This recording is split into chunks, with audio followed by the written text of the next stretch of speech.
I never expected to feel this way at 50, and certainly not about Leo, my best friend's son. The cottage had always been my retreat, a place of simplicity and peace, where the lake stretched out like a mirror under the open sky. After my divorce, I'd come to depend on the quiet.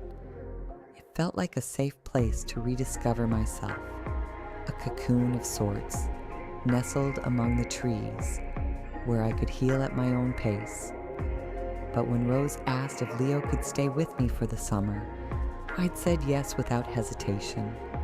He was practically family after all, and a young man of 22 with his whole future ahead of him. The first few days were easy, filled with light conversation and small tasks around the cottage.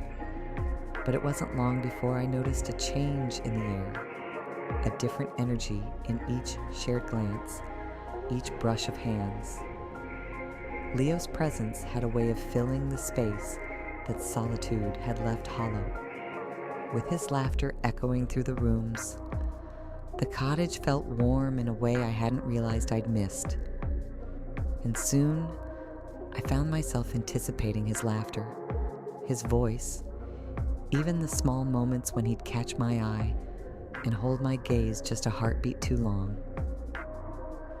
Every morning we'd sit together on the porch, sipping coffee as the mist drifted over the lake, the quiet calm wrapping around us like a blanket. The stillness of those moments was intoxicating, almost sacred. We'd exchange easy conversation, but more often than not, we'd simply sit in silence, watching the world wake up around us. And yet, despite the silence, I could feel him there with me in a way that was profound, almost magnetic. Then came the evening walks. I hadn't planned to invite him that first time, but the way he looked at me that night, standing there framed by the fading sunlight filtering through the trees, made me want to share the cottage's secrets with him. I showed him my favorite paths along the lake, pointed out the oldest trees, the spot where I'd buried my childhood treasures, the rock I used to jump from into the water. Each spot held a memory, and with each story I shared, I felt myself opening up in a way I hadn't in years. He listened, his eyes soft, his expression thoughtful. "You know, my mom used to bring me here when I was little," he said, his voice gentle. "I used to think it was magical. I never understood why you stayed here all these years. But now, I think I get it." His words touched me deeply, and I felt warmth spread through my chest as he looked at me with an intensity that made my heart skip a beat. There was something unspoken between us, something that simmered just below the surface. As we walked side by side along the lake, our hands brushed, and I felt a spark, a jolt that made me hesitate, my breath catching in my throat. I knew I should pull away, should remind myself that he was my best friend's son, but I didn't. Instead, I let my hand linger near his, savoring the warmth of his skin, the quiet strength in his touch. In the weeks that followed, the air between us grew charged with this unspoken tension, filling even the smallest moments with a sense of anticipation. Every touch, every glance felt meaningful, as though we were sharing something secret, something too precious to speak of. I'd find myself waiting for him to pass by, to catch his eye, to feel his hand brush mine as he leaned over to hand me something. And each time, I'd feel a thrill shoot through me, my pulse quickening as I wondered if he felt it too. One evening, as the stars started to emerge above the lake, we built a fire in the small fire pit by the shore. We sat close, our legs nearly touching, the warmth of the fire flickering between us as we shared stories and laughter that seemed to echo through the quiet night. There was something about the way he looked at me, something deep and steady that made me feel seen in a way I hadn't felt in years. And and for the first time, I felt truly alive, a feeling that both excited and terrified me. He looked over at me, his gaze lingering, and before I knew it, he'd reached over and taken my hand, his fingers warm and strong around mine. "You've done so much here, Kitty," he said, his voice low, sincere. "I don't know how you do it all alone. I don't think I'd be half as strong." I smiled, feeling a flush of warmth spread through me. "It's just life," I murmured, brushing a strand of hair back. "It's what I know." But there was something about the way he looked at me that night, as if he were seeing more than just a woman he admired, as though he were seeing something he longed for, something he hadn't found anywhere else. My heart raced as he leaned in just a little closer, his arm brushing mine, and I felt a shiver run down my spine. The lake was silent around us, the water dark and calm, and in that quiet, with the stars reflected on its surface, he moved closer, his hand warm in mine. Before I knew it, he leaned in, his lips brushing mine in a kiss so soft, so gentle, it felt like a whisper. My heart hammered in my chest as I felt myself sink into the kiss, the world fading away until there was only him, his warmth, his touch, the quiet strength of his embrace. When we pulled apart, breathless, I looked up at him, the reality of what had just happened sinking in. And yet, I didn't feel guilt or regret. I felt alive, more alive than I had in years, and for the first time, I allowed myself to admit what I'd been feeling all along. In the days that followed, we shared more quiet moments, stolen glances, and lingering touches. We would sit together by the lake, his arm wrapped around me as we watched the sun set, the warmth of his hand against my shoulder, a constant reminder of the connection we shared. Every day felt like a gift, a moment stolen from time, and I found myself cherishing each second, savoring each brush of his hand, each look that seemed to speak 1,000 unspoken words. One warm summer night, as we walked hand in hand along the lake, he stopped, pulling me close. "Kitty," he whispered, his voice filled with emotion. "I don't want to pretend anymore. I don't care what anyone thinks. I just want to be here with you." My heart swelled as he spoke, and without a word, I reached up, cupping his face in my hands, and kissed him with all the feelings I'd held back for so long. The kiss was slow, deep, filled with a tenderness that made my heart ache, and I knew in that moment that this was something real, something worth holding on to, no matter what anyone thought. That night, we stayed by the fire long after everyone else had gone to bed, wrapped in each other's arms, our laughter and whispered words filling the quiet night. I'd forgotten what it felt like to be held, to be wanted, to feel a love so pure, so unburdened by expectations or judgment. And as we sat there, wrapped in each other's warmth, I realized that this was more than just a fleeting romance. It was a chance at something beautiful, something I hadn't thought possible. As the weeks went by, our days at the cottage were filled with quiet moments and shared smiles, each one a reminder of the love we'd found in this secluded place.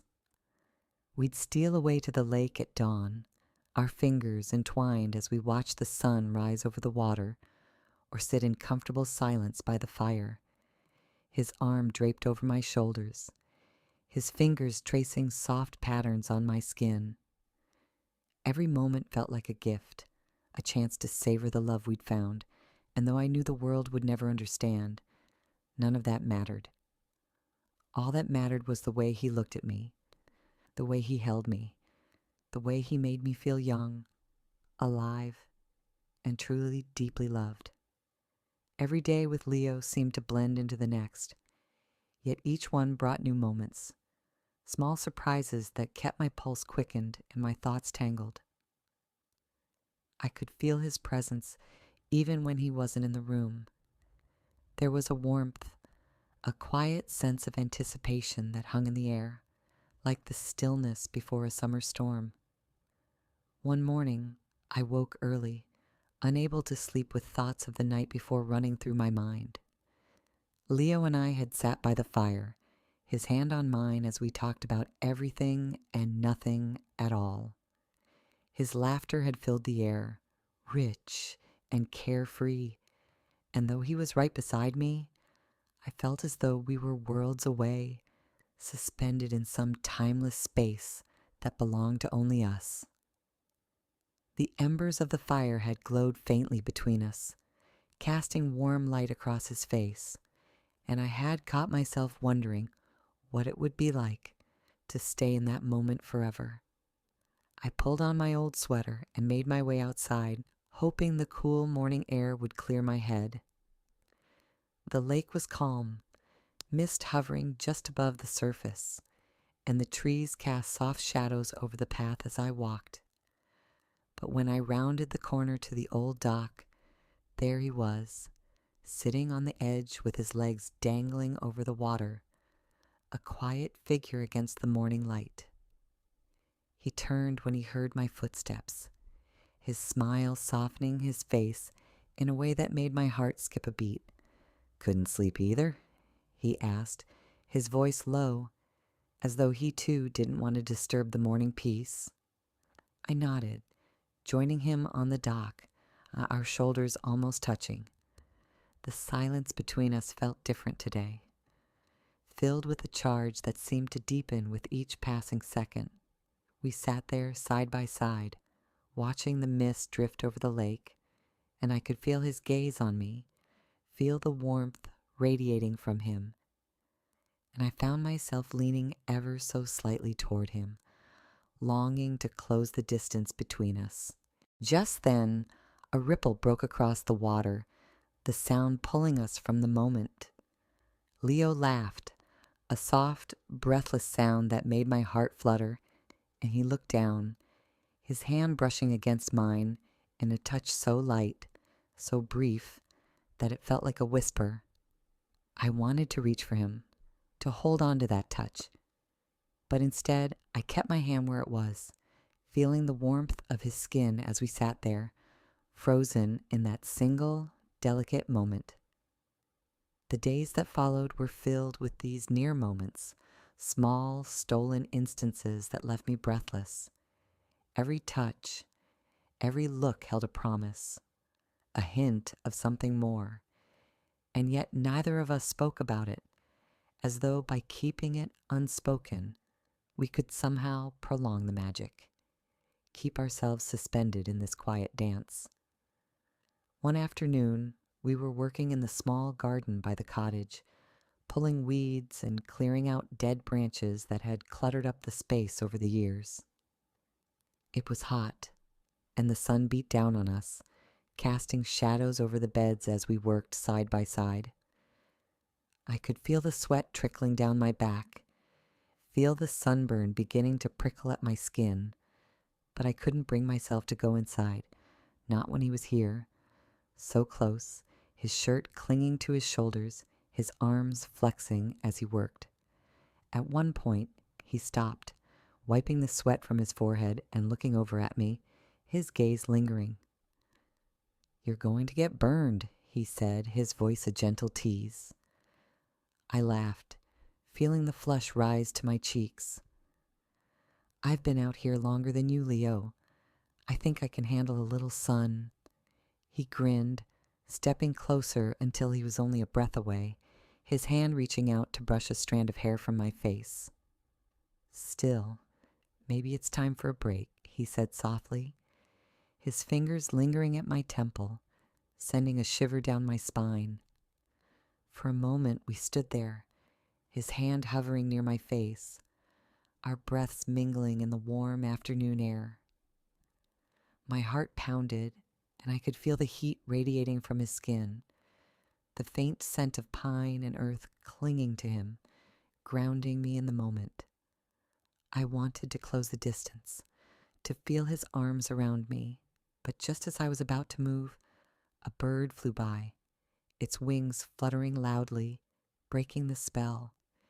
He pulled back, a faint smile playing at his lips, and I felt a mixture of relief and disappointment as we returned to our work. Yet even as we continued, my mind drifted back to that moment, the feeling of his fingers on my skin, the unspoken promise lingering between us. As the days wore on, these moments became more frequent, each one bringing us closer, yet never quite close enough. There were evenings when he'd catch my hand as we walked along the lake, his fingers brushing mine in a touch that was both innocent and charged, filled with an energy that left me breathless. And there were nights when we'd sit by the fire, his arm around my shoulders, his warmth seeping into me as we watched the stars appear one by one. One evening, as the sun dipped below the horizon, casting the lake in shades of gold and pink, he turned to me, his eyes soft, his expression unreadable. "Kitty," he murmured, his voice barely above a whisper, "do you ever wonder if we're meant to meet certain people at certain times?" His question hung in the air, heavy with meaning, and I felt my heart race as I looked at him, searching his face for some hint of what he was thinking. "Sometimes," I replied, my voice just as quiet. "I think certain people come into our lives for a reason, but I think it's up to us what we do with that." He nodded, his gaze holding mine, and for a moment it felt as though time itself had stopped. The air between us was thick, charged with a tension I could feel down to my bones, and I knew that we were standing on the edge of something that, once crossed, would change everything. But instead of closing the distance, instead of reaching for him, I found myself pulling away, retreating into the safety of the cottage, leaving him standing there by the lake, his gaze following me with a look that was both longing and understanding.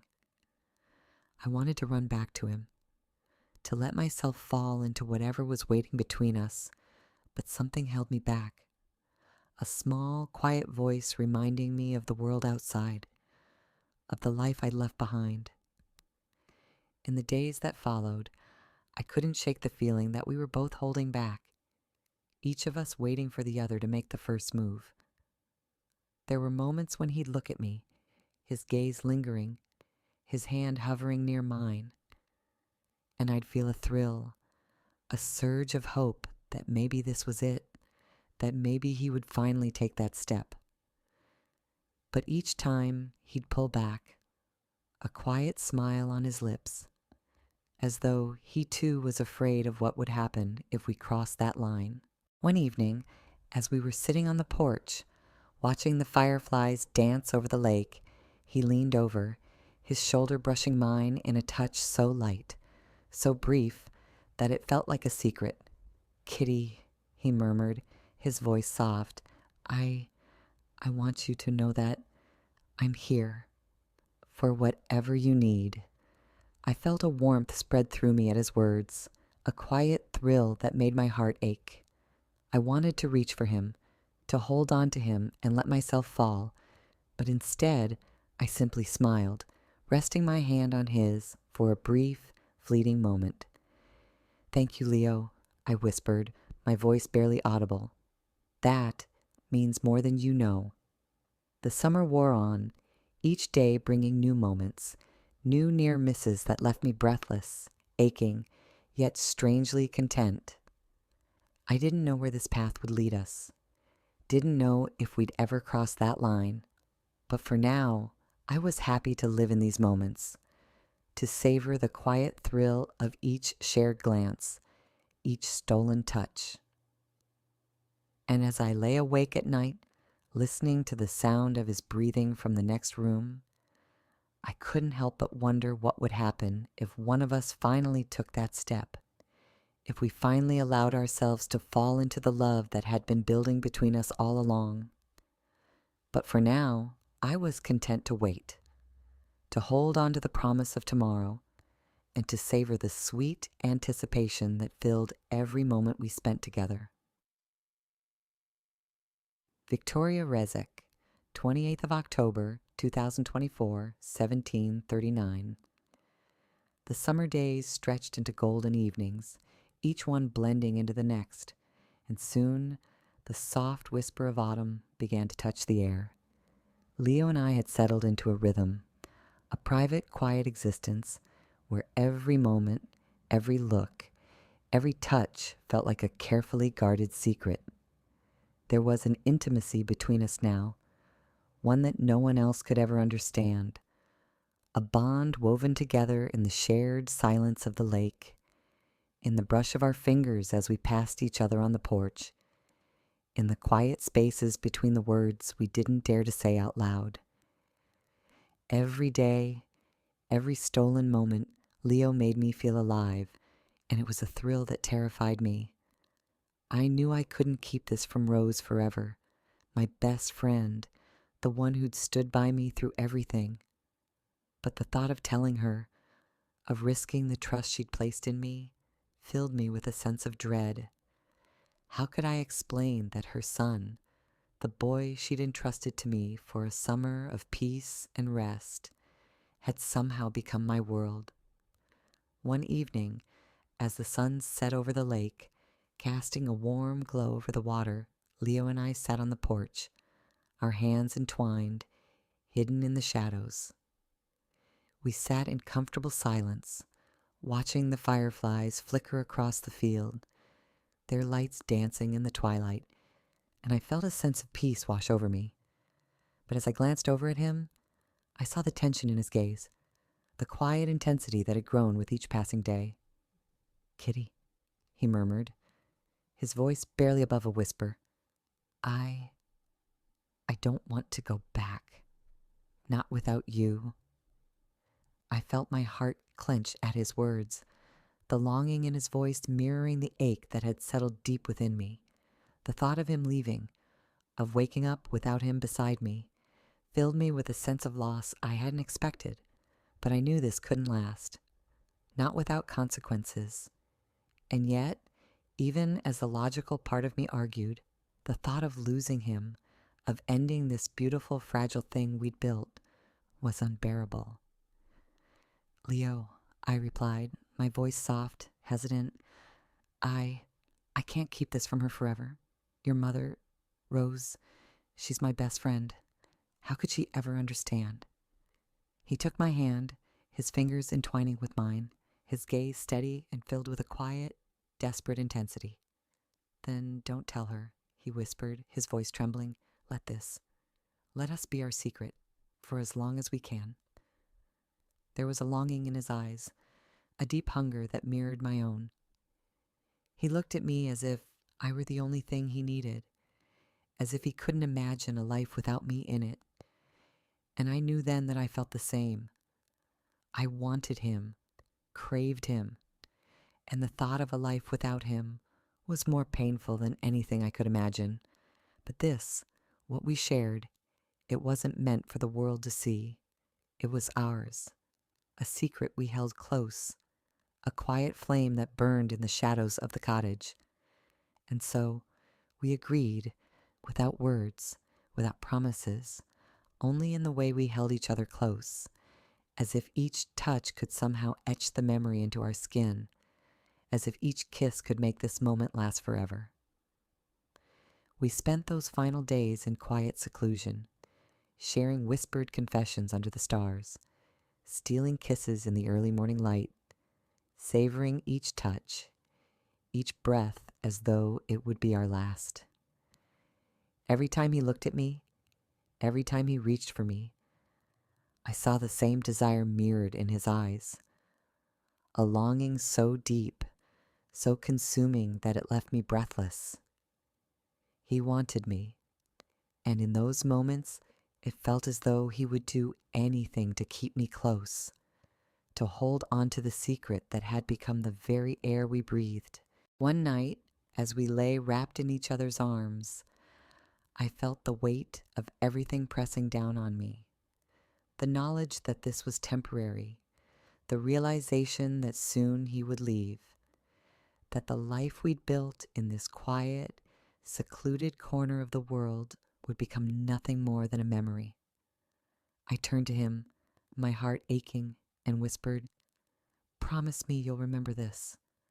Remember us, no matter where life takes us." He looked at me, his gaze soft, filled with a quiet desperation. "I don't have to promise, Kitty," he murmured, his voice thick with emotion. "You're a part of me now. I'll carry this with me. With you, always."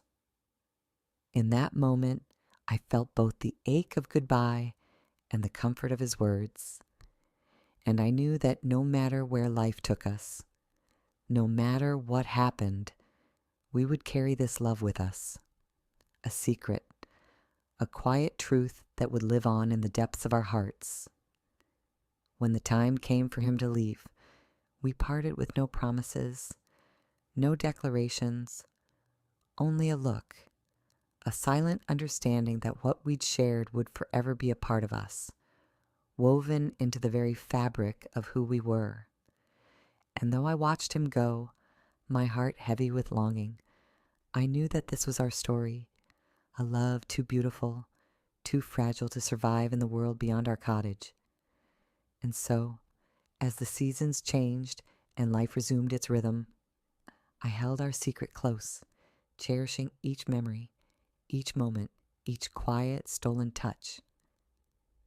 It was a love that defied time, a bond that transcended the world outside, and though we would live separate lives, the memory of our time together remained, a quiet flame that would burn forever in the corners of our hearts. Because for as long as I lived, I would carry the memory of Leo with me, our love, our secret, hidden away in the quiet shadows of the cottage, forever ours, forever untold.